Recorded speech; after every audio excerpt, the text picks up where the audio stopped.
மாந்திரீகத்தில் மோகினி வசியத்தால் பாதிக்கப்பட்டவங்களுக்கு எதை செய்தால் அவங்க குணமாவாங்கன்றதை பற்றி இப்போ நம்ம விரிவாக பார்க்கலாம். உங்களுக்கு சொன்ன மாதிரி அதான் நீங்கள் தான் கேட்டிருந்தீங்க, மந்திரங்களும் பெருசாக இருக்குது, நீங்கள் சொல்கிறது சக்கரத்துங்களை வச்சு செய்கிறதுக்கு ரொம்ப அதாவது கேட்டிங்கன்னா ஒருத்தர் வந்தாங்கன்னாக்கா அவங்களுக்கு பரிகாரன்றது எளிமையான முறையில் கொஞ்சம் சொல்லிக் கொடுங்க. அதை செய்து முடிக்கிறதுக்கு நீங்கள் சொல்கிறதெல்லாம் கேட்டிங்கன்னா சக்கரத்தை போட்டு அதில் மந்திரத்தை எழுதி அதுக்கப்புறம் மந்திரத்தை சொல்லி அதுக்கப்புறம் அதுக்கு தேவையான பொருளுங்கள்லாம் வச்சு செய்து முடிக்கிறதுக்கு ரொம்ப ரொம்ப செலவாக மாதிரி இருக்குது. எளிமையான முறையில் சொன்னீங்கன்னாக்கா மக்களுக்கும் நல்லதாக இருக்கும், எங்களுக்கும் ஒரு நல்ல வழி பிறந்த மாதிரி இருக்கும்னு சொல்லி நீங்கள் கேட்டிருக்கீங்க. இந்த உலகத்திலேயே எது செய்கிறதா இருந்தாலும் அது சீக்கிரமாக செய்யணும் தான் எல்லாம் நினைக்கிறாங்களே தவிர சீக்கிரமாக செய்கிறதுனால என்ன நன்மைன்றது தெரியல அவங்களுக்கு. ஒரு மந்திரத்தை நம்ம சித்தி பண்ணணும்னு கேட்டிங்கன்னாக்கா 48 நாள் ஒரு மண்டலம் ஆகுது. அந்த மண்டலத்துக்கு காரணம் என்னன்றது உங்களுக்கு சரிவரே தெரியாது. நீங்கள் கேட்குறதுக்கு உண்டான வழியை நான் சீக்கிரமாக உங்களுக்கு சொல்லணும்னு சொல்லியிருந்தேன். இப்போ நான் சொல்கிறேன், நீங்கள் கேட்டுக்கலாம். மந்திரங்கள் என்பது கேட்டீங்கன்னாக்கா தினமும் உச்சரிக்கிறது நம்ம காப்பாற்றிக்கிறதுக்கு, நம்மளை நம்பி வந்தவங்களை காப்பாற்றுறதுக்காக தான் அந்த மந்திரத்தங்களை உச்சரிக்கிறது. எந்திரம் என்பது எழுதுறது இந்தந்த தேவதைகளை இந்தந்த அச்சாரத்தை போட்டு எழுதணுமானாக்கா இவங்க அதுக்கு பலிதம் பண்ணி கொடுப்பாங்கிறதுக்காக எந்திரத்தை பிரயோகம் பண்ணுறோம். அதுக்கப்புறம் பார்த்தீங்கன்னாக்கா அந்த பூஜை புனஸ்காரமெல்லாம் கேட்டிங்கன்னாக்கா அவங்கள மகிழ்வித்து அவங்க மூலியமாக பல நன்மைகளை வந்த ஆளுங்களுக்கும் அதை பெற்ற ஆளுங்களுக்கும் கொடுக்கறதுக்காகத்தான் மந்திரம், எந்திரம், ஜபம் எல்லாமே இருக்குது அதில் செய்கிற மாதிரி.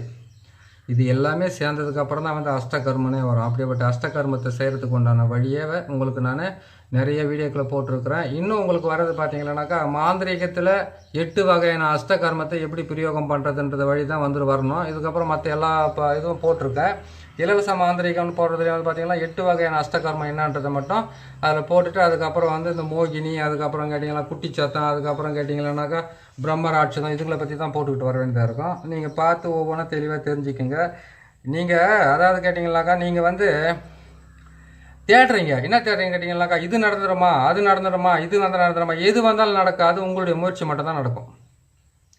உங்கள் முயற்சி இருந்தால் தான் நடக்கும். உங்களுடைய முயற்சி விடாமுயற்சியாக இருந்து முயற்சியில் வெற்றி பெறணும்னு நினைக்கிறத விட அந்த வெற்றிக்கு உண்டான வித்து எங்கே இருக்குதுன்னு தேடுங்க. விதையை எங்கே இருக்குதுன்னு தேடிங்களா தான் உங்களை செய்யும். உங்கள் கையிலே இருக்கக்கூடிய மிகப்பெரிய ஒரு ஆயுதத்தை நீங்கள் இழந்துட்டு மற்றவங்களை தேடிக்கிட்டு போக வச்சு தான் உங்கள் கையில் இருக்கிற பணமெல்லாம் செலவாகிறது. அதனால் என்ன பண்ணுறேன்னு கேட்டிங்கனாக்கா முதல்ல உங்களை நீங்கள் நம்பினாவே உங்களுக்கு எல்லா வகையிலும் நன்மை நடக்கிறதுக்கு ஆரம்பிச்சிடும். சரி, நம்ம பதிவுக்குள் போவோம். அதிகமாக பேசிக்கிட்டு போனாக்கா என்னடா இருந்தாலும் பேசினுக்கிறாலும் மனசு கஷ்டமாக இருக்கும். சரிங்களா?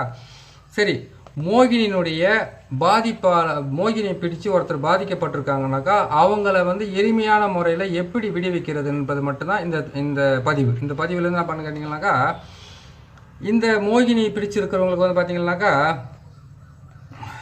முகம் வெளுத்து போகும், கை கால் ஓய்ஞ்சு போகிற மாதிரி இருக்கும், உடல் சிறுத்து போகும். அதே மாதிரி பார்த்தீங்கன்னாக்கா அந்த நம்ம நரம்பு மண்டலம் பாதிக்கப்பட்ட மாதிரி ஆணை தான் பிடிக்கும், மோகினி பெண்ணை பிடிக்காது. எந்த காரணத்தை கொண்டும் பெண்ணு பிடிக்கவே மாட்டாங்க. அப்படி பிடிச்சாங்கன்னாக்கா அதை ஓடுறதுக்கு யாராலையும் முடியாது, ரொம்ப கஷ்டப்பட வேண்டியதாக இருக்கும். யாரால முடியாதுன்றது கர்வத்தோடு சொல்லக்கூடாது, முடியாதுன்னு சிம்பிளாக சொல்லிக்கலாம். ஏன்னு கேட்டால் அடுத்தவங்களை தாழ்த்தி நம்மளை வாழ்த்துறதை விட கேவலமான வேலை உலகத்தில் எதுவுமே கிடையாது. அந்த மாதிரி செய்யக்கூடாது நம்ம. அதனால் என்ன பண்ணிட்டீங்கன்னாக்கா ஆணை மட்டும்தான் மோகினி பிடிக்கும். ஏன்னு கேட்டிங்கன்னாக்கா அவங்களுடைய ஆணுடைய அந்த உடல் வேர்வை வாசனை சொல்லலாம். அப்படின்னு கேட்டிங்கன்னாக்கா அவங்களுடைய இந்திரிய சக்தியினுடைய வாசம் சொல்லலாம். இந்த வாசனத்தால் அவங்க பிடிச்சாங்கன்னாக்கா அதே மாதிரி இன்னொரு விஷயம், அந்த அவங்கள ஒரு ஆணை ஒரு மோகினி எதுக்காக பிடிக்குதுன்னு கேட்டிங்கன்னாக்கா 5 வகையாக பிரித்து சொல்லியிருக்காங்க நம்ம முன்னோர்கள். எப்படின்னு கேட்டிங்கன்னாக்கா போன ஜென்மத்தில் ஒரு பெண்ணை ஒரு ஆண் ஏமாற்றி ஆசைகளை காட்டி அவங்கள ஏதாச்சும் தவறான வேலைகளை செய்து அவங்க மரணம் அடைஞ்சிருந்தாக்கா அவங்க மோகினியாக அவங்கள பிடிச்சு அவங்களுடைய இந்திரிய சக்தியை எடுத்து உடல் நாடி நரம்புகள் எல்லாம் உலுக்கி எல்லாமே நாசம் பண்ணி கொள்றதுக்கு ஒரு வேலை.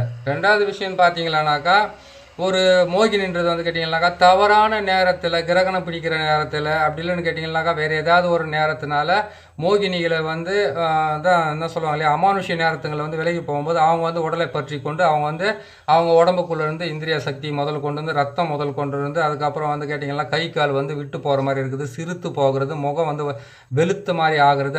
அப்புறமா கேட்டிங்கன்னாக்கா நைட் ஆனால் வந்து படுக்கும்போது வந்து அவங்களுடைய உடல் மேலே வந்து அது பற்றிக்கிட்டு அவங்களுக்கு வந்து படாத துன்பத்தையும் படாத பாடையும் படுத்துறது. அதே மாதிரி வந்து கேட்டிங்கன்னாக்கா கனவு மூலிமா வந்து ஆண் பெண் ஒன்று சேர்ற மாதிரி வந்து அவங்களுக்கு கனவு வந்து அது மூலிமா உயிர் சக்தி வெளியேறது. அதுக்கப்புறம் பார்த்தீங்கன்னாக்கா பெண்களை கண்டாமல் பிடிக்காமலே போகிறது. பெண்கள் திருமணமாக இருந்தாக்கா பெண் மனைவியை ஒதுக்கி வச்சுட்டு அதுக்கப்புறம் தனிமையான அறையில் போய் படுக்கிறது. அதுக்கப்புறம் பெண் வாசனை இல்லாத அளவுக்கு போகிறது. அவங்களுக்கு மட்டும்தான் அவங்க பிரயோகம் பண்ணிக்க வேண்டியதாக இருக்கும், அவங்கள மட்டும்தான் அவங்க நேசிக்கிற மாதிரி இருக்கும். மற்றவங்கள பார்த்தாவே அவங்களுக்கு பிடிக்காது, எரிஞ்சு விழுவாங்க, திட்டுவாங்க. அதாவது காதலியானா இருக்கட்டும் மனைவியானா இருக்கட்டும் அந்த மோகினி பிடிச்ச ஒரு ஆணாக இருந்தாக்கா பெண்கள் மேலே வந்து முழுமையான அன்போ பாசமோ செலுத்த மாட்டாங்க. அவங்க கனவு உலகத்திலே வந்து அவங்க இந்த மோகினியோடவே வாழ்ந்துக்கிட்டு இருப்பாங்க. அப்படிப்பட்ட குறிக்கோள்கள் நிறைய இருக்குது. அதனால் வந்து இப்படி இருக்கிறத வந்து நிறைய செலவு பண்ணி தான் க்ளீன் பண்ண வேண்டியதாக இருக்கும்.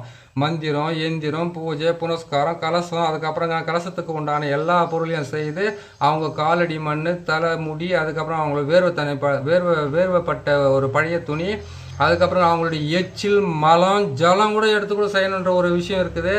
அவ்வளோ தொலைக்கு போனோம்னாக்கா இவன் மந்திரவாதி தானா, இவன் ஏன் அப்படி பண்ணிக்கிறான்ற அளவுக்கு ஒரு கெட்ட பேர் வர்றதுக்கு ஆரம்பிச்சிடும். அதனால் நீங்கள் என்ன பண்ணுறீங்க கேட்டிங்கனாக்கா எளிமையான வழி சொல்கிறேன், அதை மட்டும் கேட்டுன்னு நீங்கள் செஞ்சுக்கங்க. இவ்வளோ நேரம் நான் பேசிட்டேன்.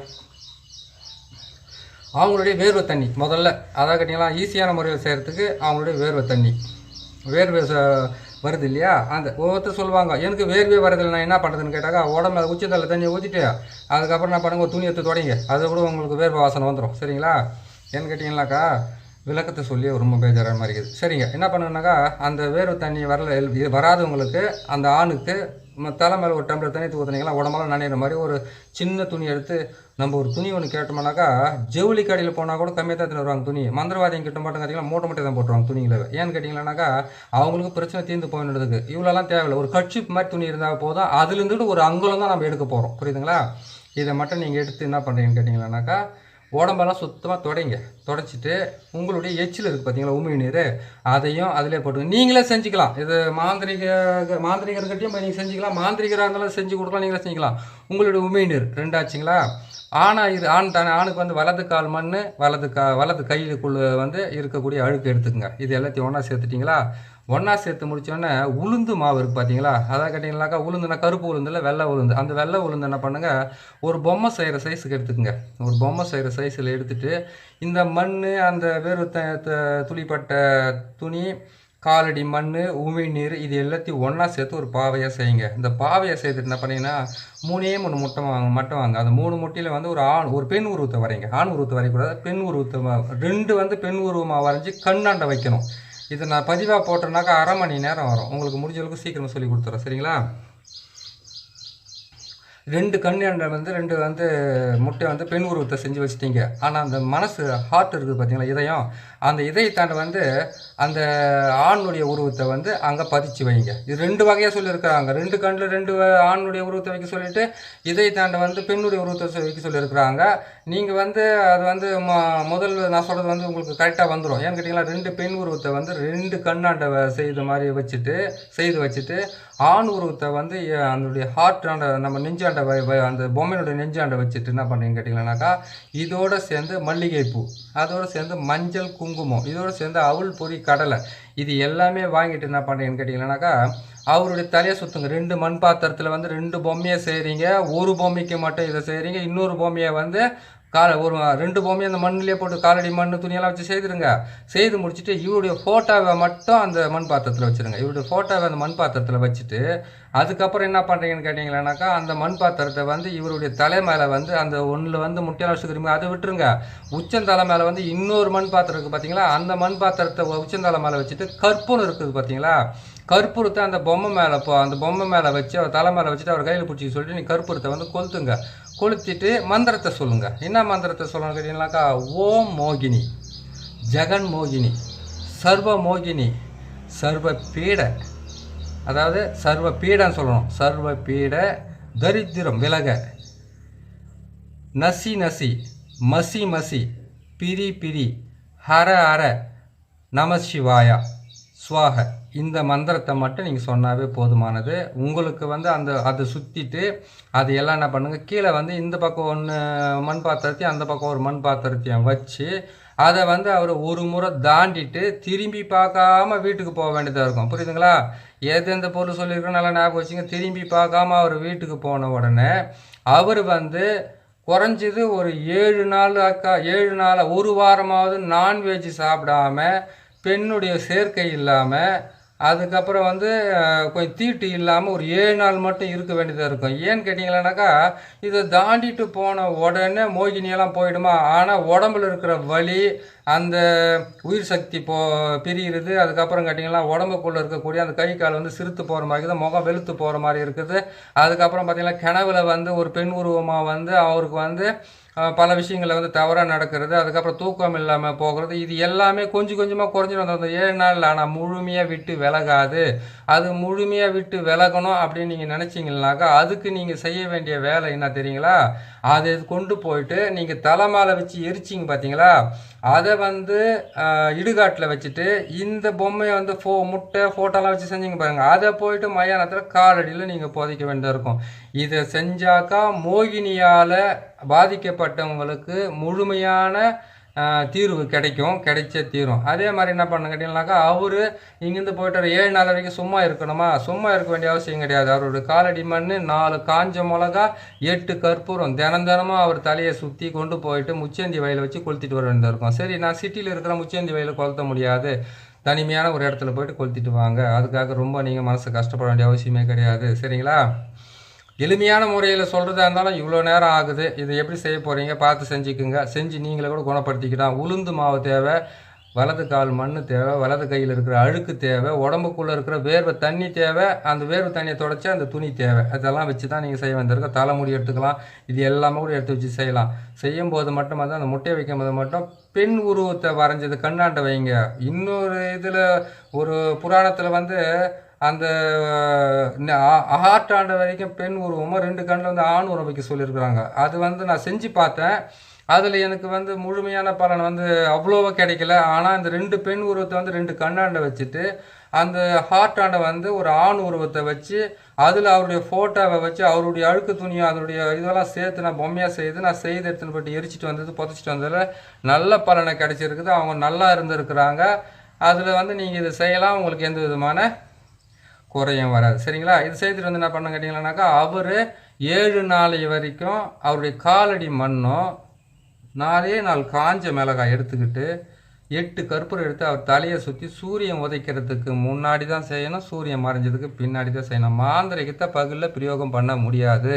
அப்படி பகலில் பிரயோகம் பண்ணுறதா இருந்தாக்கா மயானமோ இல்லைனாக்கா மாந்திரிகத்துக்கு பிரயோகம் பண்ணுறதுக்காக தனியாக ஒதுக்கப்பட்ட இடமோ இருந்தால் தான் அதை உங்களால் செய்து சாதிக்க முடியும். அதை விட்டுட்டு ஒரு வீட்டுக்குள்ளே வாழ்ந்துக்கிட்டு இருக்காங்க, அந்த வீட்டுக்குள்ளே போயிட்டு நம்ம இதை செய்திட முடியுமா அப்படின்னாக்கா கண்டிப்பாக முடியறதுக்கு வாய்ப்புகள் நிறைய இல்லை. நீங்களும் பார்த்து ஒழுங்காக செய்யுங்க. அதை ஏன் அந்த விஷயத்தை நான் சொல்கிறேன்னு கேட்டிங்களானாக்கா, சரி, முக்கியமான விஷயம், மோகினியை ஓட்டுறதுக்கு நாள் ஒன்று இருக்குது, வெள்ளிக்கிழமை. சரிங்களா? சுக்கிர ஓரையில் வந்து எல்லாமே சுகமாகவே முடியுன்றதுக்காக வெள்ளிக்கிழமை செய்யலாம். அது மாதிரி செஞ்சுக்குங்க. அதை செஞ்சு முடிங்க. இதை செஞ்சு முடிச்சுட்டு என்ன பண்ணீங்க கேட்டிங்களானாக்கா, அந்த 7 நாள் வந்து அவர் சுற்றி இது பண்ணிவிட்டு நான்வெஜ் சாப்பிடாமல் இருக்கணும், பெண்ணுடைய சேர்க்கை இல்லாமல் இருக்கணும். அதுக்கப்புறம் பார்த்தீங்களானாக்கா தினமும் காலையில் ஒரு முறை குளிக்கணும், மாலையில் ஒரு முறை குளிக்கணும். யார் செஞ்சவங்க இல்லை, அந்த உடம்புக்குள்ளே மோகினி பிடிச்சிக்கிட்டு அது செய்கிறதுக்காக வந்தாங்க பார்த்தீங்களா, அவங்க தான் செய்ய வேண்டியதாக இருக்கும். ஐயா, நீங்கள் எல்லாமே கரெக்டாக சொல்கிறீங்க, கரெக்டு. கடைசியாக என்ன பண்ணுறீங்கன்னு கேட்டிங்கனாக்கா, யாருக்கு எப்படி சொல்கிறதுன்னு சொல்லாமல் விட்டுறீங்க அப்படின்னீங்க. நான் எல்லாமே தெளிவாக தான் சொல்லுவேன். ஏன்னா ஒருவேளை டைம் அதிகமாகிறதுக்காக நான் ஒன்று ரெண்டு உங்களுக்கு இது பண்ணியிருப்பேன்.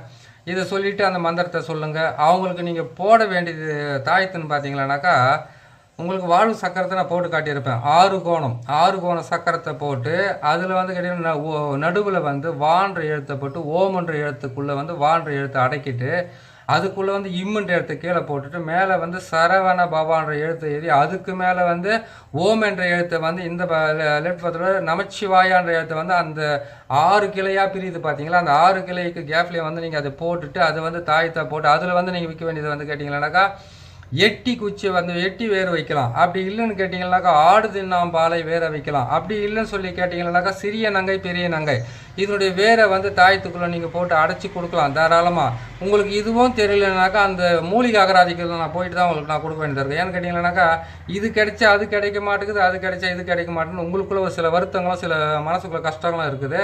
அதையெல்லாம் எல்லாம் அதை கேட்டிங்கன்னாக்கா கற்பூரமாக இருக்கணும் நம்மளுடைய புத்தி, அப்போ தான் சட்டுன்னு புரிஞ்சுக்கும். வாழை மாட்டியாக இருந்தாக்கா ரொம்ப கஷ்டப்பட வேண்டியதாக இருக்கும். கொஞ்சம் நீங்கள் நான் சொல்கிறது வந்து 50%னாக்கா நீங்கள் வந்து இதை வந்து 100% சதவீதமாக நீங்கள் வந்து உயர்த்திக்கிறது உங்களுடைய திறமை தான். அந்த திறமையை நீங்கள் வளர்த்துக்குங்க, உங்களுக்கு நல்லதே நடக்கும், நல்லதே நடக்கும், நல்லபடியாக கிடைக்கும். எல்லாமே மக்களுக்காக செய்ய ஒவ்வொரு வேலையிலுமே வந்து மகேஷ் நம்மளுடைய ஆசீர்வாதம் கண்டிப்பாக கிடைக்கும். நீங்கள் செய்து முடிங்க, உங்களுக்கு நல்ல பலனாக கிடைக்கணும்னு இறைவனை வேண்டிக்கிறேன். நான் இன்னொரு நல்ல பதிவில் உங்களை நான் சந்திக்கிறேன். சொல்லிக் கொடுத்த வேலையை செய்யுங்க. இன்னும் சின்ன சின்ன பதிவுகளை போட்டுக்கிட்டு வரேன். சொல்லிக் கொடுத்த வேலையை காய்ட்டு செய்து முடிங்க. நல்லது நல்லபடியாக நடக்கட்டும். இன்னொரு நல்ல பதிவில் சந்திக்கிறேன். நன்றி, வணக்கம்.